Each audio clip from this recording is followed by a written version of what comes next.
If my recollection serves me right, we initially learned about her when I asked, "What about that Susie girl? I like her." I then proceeded to look her up on Facebook. Compared to me, you weren't that adept at Facebook. It has not changed. After I shared a photo of the daughter with you, your reaction was, "Oh, she's a beautiful girl." A previously undisclosed letter sent by Joni Lamb's son-in-law has recently gone public, revealing new details about the Daystar controversy, featuring shocking details and assertions made by insiders. This letter is more than just a warning. It undermines the tale that Day has given for years, identifies names, and reveals secrets. This can cause Christian media to be shaken to its very foundation. Who knows what's inside? It could shake up your worldview. In the Daystar controversy, the letter from Jonathan Weiss, Joni Lamb's own son-in-law, was more than simply idle chatter. It was at that point that the well-constructed public narrative started to unravel. For months, Joni had faced the cameras, maintained eye contact with her viewers, and delivered the identical message. Aside from her son Jonathan and his wife Susie, no one else had an issue with Pete. The way she saw it, it was all a personal vendetta, an exaggerated misunderstanding. According to her, the rest of the family didn't get it. That was a clean, easy storyline that allowed backers to easily deny the allegations. That account, however, seemed implausible the day this letter came to light. Jonathan Weiss had been an integral member of the inner circle for many years. He was married to Rebecca, Joni's daughter. Neither was he an outcast nor a detractor from the ministry. He was loved, relied on, and held in high esteem. Plus, he used his own words to explain situations that had made him very uneasy. Those who perused the letter attest that it did not skirt the subject. It described in detail instances when Pete's physical actions toward the little girl who lived with Jonathan and stepped beyond the line. No one brought up innocuous intentions or misunderstandings. Unnatural kissing and embraces were described in JW's writing. "Oh, well, he's taken advantage, or he thought, since it went far beyond what was considered suitable. Funny because we're both strong. Thank goodness he is a strong man. I wouldn't be able to handle a weak man. Despite his strength, he has been a blessing to me. He has spent more time with me in prayer and the word than anybody else. More so than your dad, he has spent more time with me in prayer and study of the Bible than your dad ever did." The explosive nature of this news story lay in its source, not in its content, but in the fact that it was handed down from an eyewitness within the Lamb family, and it was documented evidence that another set of eyes had noticed suspicious behavior. Not only Jonathan and Suzz's, and JW hadn't mumbled these worries to a neighbor or posted them online. He had addressed the letter to Dyer's father. But that meant he wanted the powers that be to know the truth about what he had seen. Those who were on the side of Joni and the ministry found this difficult to reconcile. The story of the two lone voices would crumble in an instant if another relative had concerns. For critics, the letter served as confirmation of their long-held suspicions, suggesting that the public narrative was not only incomplete but also misleading, and that there was more complexity to the truth within the Lamb family than what was being shown on television. Because of the date, it was even more disastrous for the official tale. Dyer had depicted Jonathan and Susie for years as troublemakers who were alone in their concerns, and no one else was supposed to have a problem with Pete. JW's decision to put it in writing demonstrated how seriously he considered the subject at the time, and once his remarks became public knowledge, that image crumbled. It was no longer just two individuals speaking out. It was two spouses, both within the family, each perceiving things they thought were wrong. His narrative was not evasive or comforting. Rather, it was straightforward, detailed, and personal, the type of testimony that would have been acceptable to a board if it had been solicited in a more formal setting. Cannot be dismissed without posing more profound inquiries. At that precise moment, the letter transformed into something more than its printed form. It revealed a gap in the defenses that Joni and Dar had constructed around their narrative, revealing that there were layers to the reality. There had been noises from the beginning, and not everyone in the family was prepared to subtly comply. As the story progressed, it became clear to many that what they had been led to believe might not be entirely accurate. Once doubts began to creep in, It became impossible to return to blindly believing the official narrative. Jonathan Weiss and his wife Rebecca, who was Joni Lamb's daughter, weren't sitting on their hands. They weren't neutral. There was a quiet solidarity within the Lamb family in the early days of the accusations against Pete. The individuals involved publicly stated their belief in the validity of Jonathan and Suze's concerns, refused to dismiss them as a misunderstanding or accuse them of being overly dramatic, and even pledged to stand by their position in the event that the matter reached a courtroom. Jonathan and Susie were greatly helped by the early assistance they received. It is comforting to know that other family members understand the gravity of the situation, particularly when it affects a child and a family member. Affirms that you are not dreaming, that you are not overly sensitive, and that you are not bearing this load alone. By that point, there was no reason to doubt that Jonathan Weiss and Rebecca would go through with it. They had been in the same rooms, witnessed the same exchanges, and felt the same unsettling emotions. That's why a lot of people had a hard time making sense of what happened later on. At some point, that initial dedication began to wane. In public, JW and Rebecca stopped discussing what they'd witnessed. In private, discussions concerning the situation were infrequent, virtually non-existent. Both JW and his attorney declined to give the police a copy of the letter in which he detailed the actions that worried him. The choice by the attorney to withhold the letter altered the course of the investigation. Dyer benefited from the family's silence because it allowed them to portray Jonathan and Susie as the only ones promoting an unfounded narrative, and as there was no official evidence against Pete, it was considerably more difficult to advance the case. Many of Pete's supporters were. From the outside looking in, that framing sounded plausible because no one else within the family was speaking out anymore. The abrupt shift from vocal support to silence left onlookers asking tough questions, including, what happened? Did JW and Rebecca reconsider their plans regarding? What did they witness? Or was their decision to remain silent due to familial pressure, public outcry, or the need to safeguard Dyer's reputation? We can't tell for sure without their own words, but the timing and Dyer is more than simply a family business. It's a massive Christian media conglomerate with ties to powerful churches, politicians, and affluent donors. Given the circumstances, it was difficult to deny the prospect of influence behind closed doors. In this world, if you speak out against the wrong person, it can lead to far more than just strained family relationships. It can end up costing you your position in the ministry, your reputation within the Christian community, and even exclusion from groups you've been a part of for a long time. The official narrative can be steep, and for some, it seems like too much to bear. In this light, the silence of JW and Rebecca is all the more noteworthy. At one point, they were set up to be important witnesses, relatives who could attest that Jonathan and Suze's worries were genuine and not based on animosity or personal strife. Dyer would have had a much harder time denying the accusations flatly if their voices had been heard. However, when they recanted, the tables turned. The ministry's official account of events gained more weight in the public record without their testimony.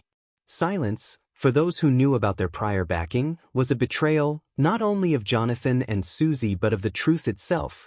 It gave the impression that preserving the ministry's reputation had taken precedence over dealing with the observed behavior. And when inaction takes the place of action in cases where a child's safety is at risk, it's not only disheartening but catastrophic. There's also the psychological component to think about.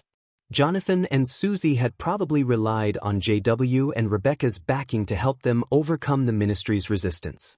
Going from "we'll stand with you" to "we can't be involved" is a shift that cuts deeply, especially when it comes from people you love and trust. When that support disappeared, it didn't just weaken their case, it likely intensified the feelings of isolation and pressure they were already experiencing. This section of the narrative isn't merely about a single letter or a single silence. It's about the shadowy ways in which power and intimidation may subtly mold decisions. It's about the ways in which influential organizations, even those that profess faith and honesty, can foster an atmosphere where remaining silent feels more secure. Honesty takes a back seat to the ripple impact of quiet, which affects not only the individuals directly engaged but also everyone observing. Quiet, when the truth is paramount, can become the most resounding statement. The transition from active participants in the case to passive observers, which JW and Rebecca underwent, altered not only the relationships inside the family but also the investigation's trajectory, bolstered the ministry's narrative, and presented the public with a partial picture. For some, it served as a sobering reminder that even when individuals recognize the same reality, not everyone is prepared to stand up for it when the heat is on. Dyer's public remarks regarding the allegations against Pete were steady, assured, and consistent from the start. Whenever the subject arose, whether in news releases, on-air remarks, or interviews, the message remained unchanged. There was no misconduct, no solid proof, and the charges were baseless assaults designed to damage the ministry. Joni Lamb reiterated this point repeatedly, speaking with the collected assurance of someone who wanted the public to think the issue had already been resolved. Dyer claims that only 2 members of the Lamb family, Jonathan and Susie, had ever voiced any doubts about Pete, while the remainder of the family stood united, certain of his innocence and unfazed by what they saw as an unfounded accusation. Dyer desired a united front, but the reality was far from that. If only 2 members of a family noticed an issue, maybe the public would think it was just a personal feud or resentment. Truthful. The messier and more damaging version of events was revealed by Jonathan Weiss, who happened to be Joni's son-in-law. Weiss had secretly written a lengthy letter to Dyer's board detailing the conduct he had personally witnessed, conduct involving Jonathan and Suze Young. This story originated within the family, from someone who was close to the subject, and it severely unsettled JW. Those who viewed the letter attest that JW did not imply that the episodes were accidental or misunderstood, but rather characterized them as boundary crossing. Was meant to be a member of that cohesive family. The very existence of JW's letter disproved Dyer's public assertion that only Jonathan and Susie had ever voiced concerns. The tidy, simplistic story that the ministry had been propagating for years wasn't simply lacking, it was untrue. The cornerstone of Dyer's public messaging collapsed the moment JW and Rebecca, 2 more family members, voiced severe concerns. The chasm between the public and private statements widened when Dyer managed the police inquiry. In its official remarks, the ministry asserted that Pete had fully cooperated, participated in all phases, and had been exonerated upon case closure. They portrayed the closing as a vindication, almost as divine confirmation of innocence. However, they failed to mention that the police had. The case was not closed because Pete was exonerated. Rather, it was placed on hold because the youngster involved could not speak about what had transpired, and the lead investigator went so far as to say that this in no way cleared Pete of suspicion.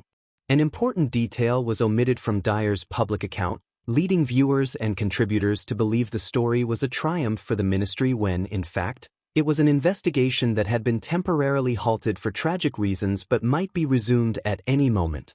They rewrote the family relationships into the public narrative, which led to Jonathan Lamb's subsequent sacking, which, according to Dyer, had nothing to do with the claims, and was instead based on performance concerns and insubordination.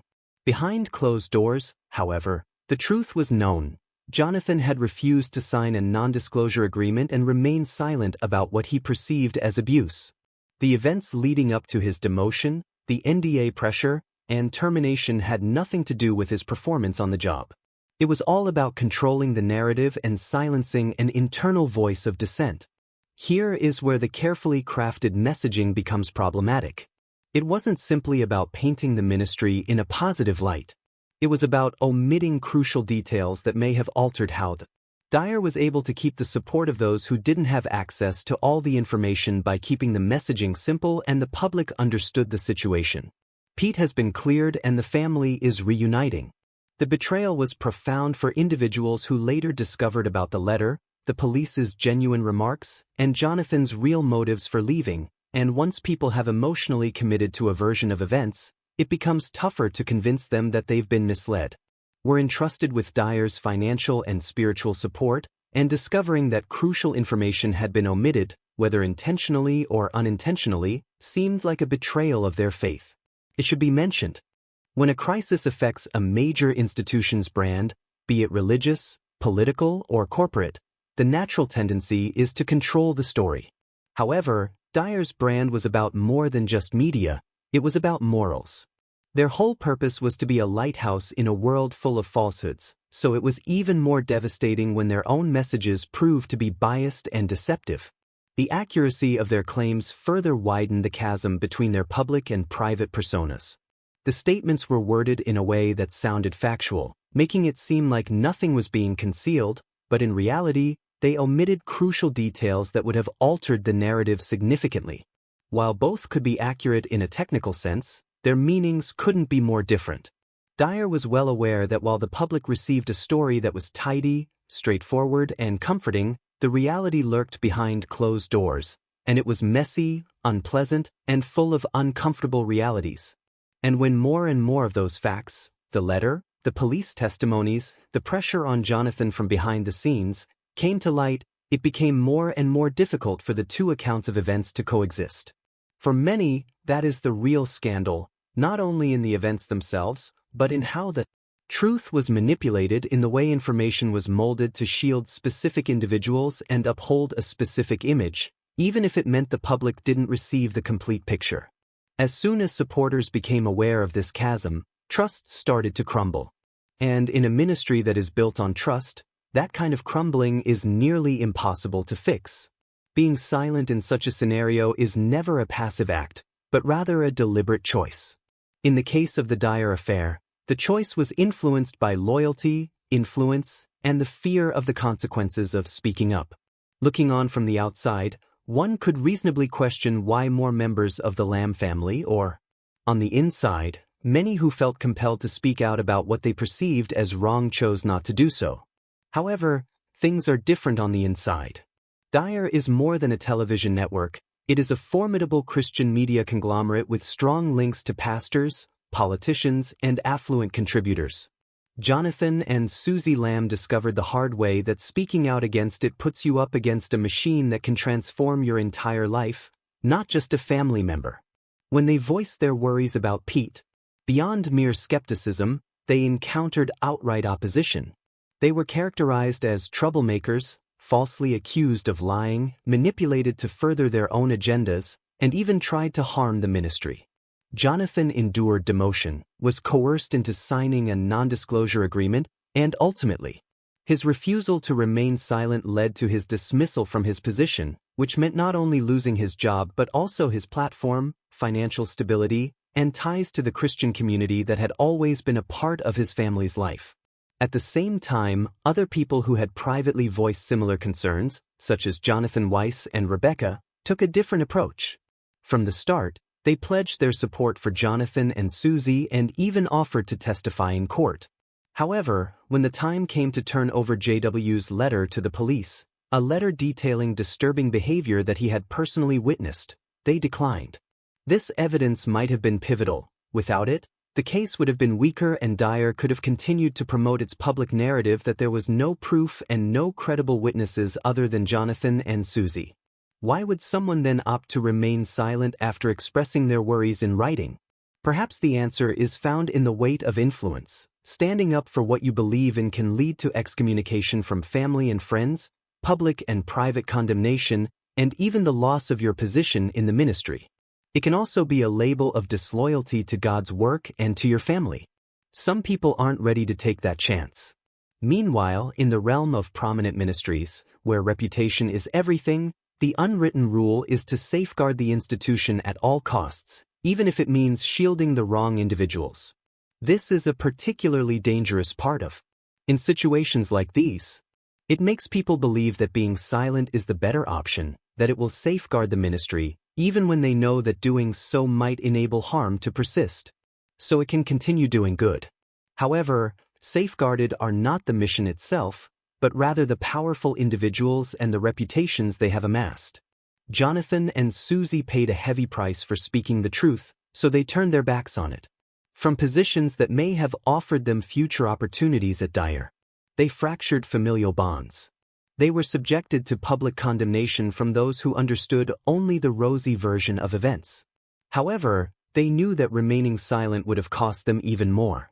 The cost was different for those who chose to remain silent. They maintained their positions in the ministry and were in good standing with the authorities, but they could not bear the thought that they had witnessed wrongdoing and done nothing. Family. They managed to escape the shame and professional consequences, but they still live with the guilt of knowing they should have spoken up but chose not to. The weight of that kind of silence, which could have shielded someone vulnerable, can be heavy. Dyer's influence also affected public perception. The official statements from the ministry were well-crafted, self-assured, and reiterated until they became the conventional wisdom among supporters. With fewer insiders raising their voices, the alternative storyline that there were legitimate concerns was easily written off as an extreme viewpoint. Dyers. They were able to temporarily control the story due to their reach and credibility, but silence doesn't erase the truth, it merely delays it. In this case, the truth started to surface piece by piece, including the existence of JW's letter, with each new disclosure chipping away at the ministry's carefully crafted message. For those who had opted not to speak, each new leak made the decision to remain silent harder to justify. The confirmation that other family members had concerns, along with police comments that contradicted Dyer's allegations. In this example, the true cost of influence is revealed by the bitter irony. While the ministry teaches about courage, truth, and transparency, some of those closest to the issue felt they couldn't act on such values without losing everything. Finally, this isn't limited to Dyer. It's a pattern that manifests in other influential institutions. When power and reputation are prioritized over truth, silence can paralyze individuals who know the truth. The Daystar affair makes it brutally obvious that influence and quiet frequently go hand in hand, and the longer that silence persists, the more harm it does, both to the individuals at the center of the controversy and to the community that placed its faith in them. To break the cycle of silence, someone must be ready to pay the price. In this case, that someone was Jonathan and Susie, but others chose not to speak up. Those with the most to lose when the truth is revealed are often the ones who have the power to keep it hidden.